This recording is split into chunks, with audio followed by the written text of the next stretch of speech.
Hello everyone, it's Lulu, there's a chick, and today I'll be taking a review at this awesome new K350 200 hydraulic excavator from KABOLITE. So this is going to be our new 3-section boom excavator, and I'm going to take you through all the details and everything you need to know about this awesome new model. So of course, first things first, we're going to take a look at the awesome 3-section boom that we have over here. Let's start over at the bucket. So you do get other attachments for this as well. It does have this part, which is the automatic quick coupler, and I'm going to show you how it works later because you only need to press a button to be able to switch out your bucket. And of course, going up here, this is going to be your smallest boom on this one. And right here, you can see there's some spare channel valves. So like for your other hydraulic attachments that need the hydraulic lines, you can connect them using these spare hydraulic line channels. So if you're wondering what actually controls the middle arm, you do have a cylinder right under it. So this one is for your middle arm. And of course, coming up in the back, you do have your final huge boom that controls everything over here. And also not to forget, on the middle arm, you do have your lights over here to make sure you can see wherever you're digging. And now over here on the final boom, of course you do have 2 cylinders instead for this one because it is controlling a lot of stuff that is so heavy in the front, judging by the fact that everything of course is made out of metal, so this thing needs to be super strong. Now moving on to the cabin and the body, so over here on top of the roof, you do have this awesome rail guard that goes all the way that protects the roof, and on top of that you do have our rotating warning light that has different modes you can actually switch in between of. So over here, you do have your main door. It is an openable door with 2 handles actually. You can either use this handle on the top or this one on the bottom that I personally do prefer to open that up. And then obviously on the inside, fully detailed cabin, you do have our driver over here, so everything has been well thought of. And now let's get back to the door. So there is something super cool about this. This window is actually open. You can easily just slide it open. And of course, the back one also slides open, so that's actually a pretty cool detail I haven't seen on most RC models. Now this bar over here actually is very helpful. When you do open, there's a slot right here that you can fit it in so that you can hold your door fully open without having to worry about it swinging all the way back while you dig. Now let's take a look at all the other doors on the side. So of course this part does open, leading you to seeing these 2 receivers that we have over here. So both of these are 12 channel receivers, and of course you're gonna need 2 because as you can see, the arm has a lot of hydraulic arms and a lot of things you need to control, so you are gonna need these 2 receivers, trust me. Now opening the second door on the side, you're going to find your radiator or your cooling system because this thing can get quite hot once you run it, so you definitely need to have this over here.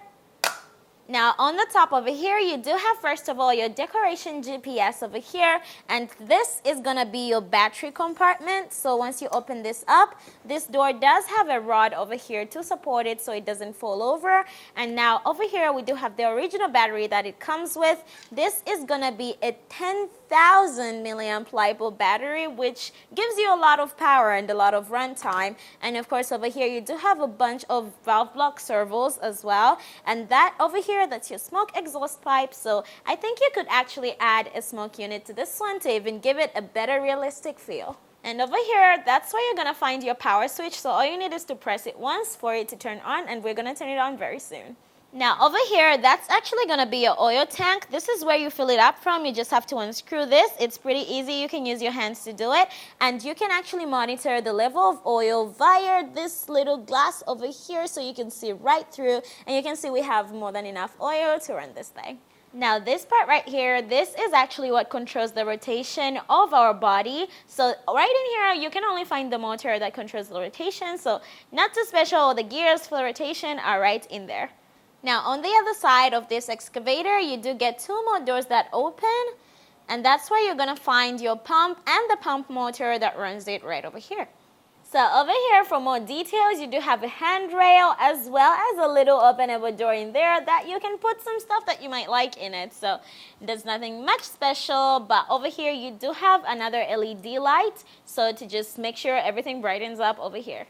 So we've got this set up with this PL18 EV transmitter, so you're gonna need most of these functions, and because we do have 2 receivers on this one with everything that it has going on. So I'm gonna turn this on, And now we can easily press the button to turn it on. So you're gonna get a little green light around the power switch. And of course, you're gonna have your warning lights on. Alright, now let's check out the light system on this one. So let's flip that switch. So you do have, of course, your LED lights on top of here on the middle arm. There's two of them on each side. And then over here as well, just by the side, you do have another LED. And of course, you do have two in the lights as well, right here in the back. And now, of course, for our rotating roof warning light, we can turn that on. You can switch in between modes for this one.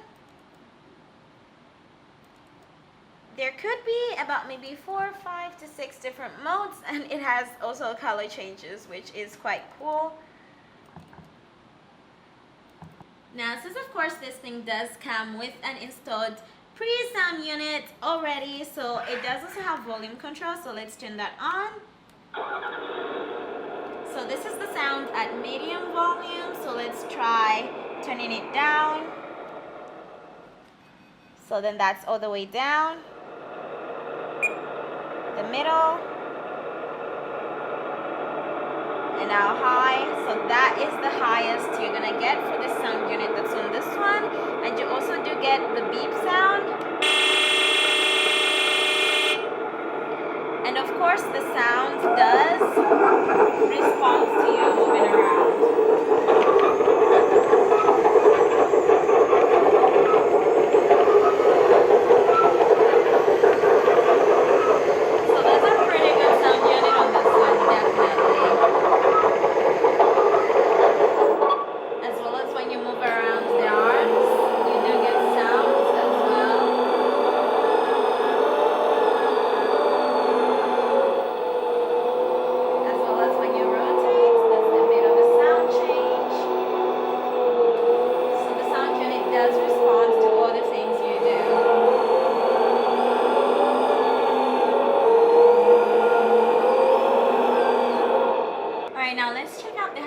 Cylinders that control the big boom over here and how everything moves. So first, you do have to turn on the pump. You can also use mixed control, but I'm just gonna turn on the pump for now. So now let's check it out.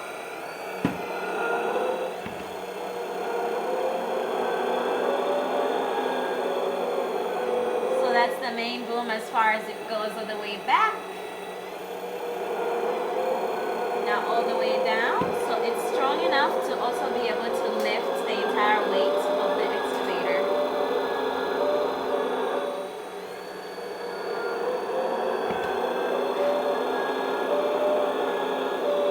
And now for the midsection of the entire boom, you do have this cylinder under here that controls this part. So let's check that out. Here are the controls over here. So this will be down and then up.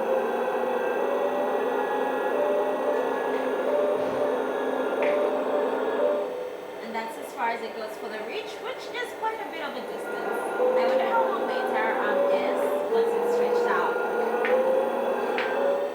And now for this cylinder on top over here that controls the smaller final boom in the front over here, so let's check it out.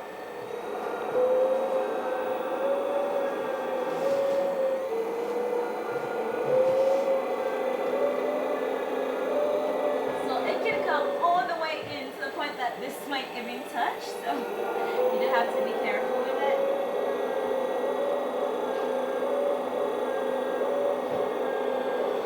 So there is quite a huge distance for how far you can go. And now for the bucket. So this cylinder is what controls your attachments, whichever one you may have over here. So let's check that out.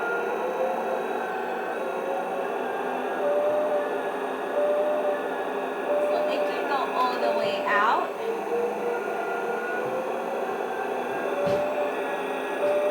And it's actually quite a very smooth operation. And now of course we do have an automatic quick release coupler connected for this bucket, so you do have to flip this switch to be able to release it, and you can see how it works. So this would have it locked in. So now let's open it up. lock it in. Alright, so basically the length of this entire boom with 3 sections goes up to almost 105 centimeters from the base up to the tip of the bucket.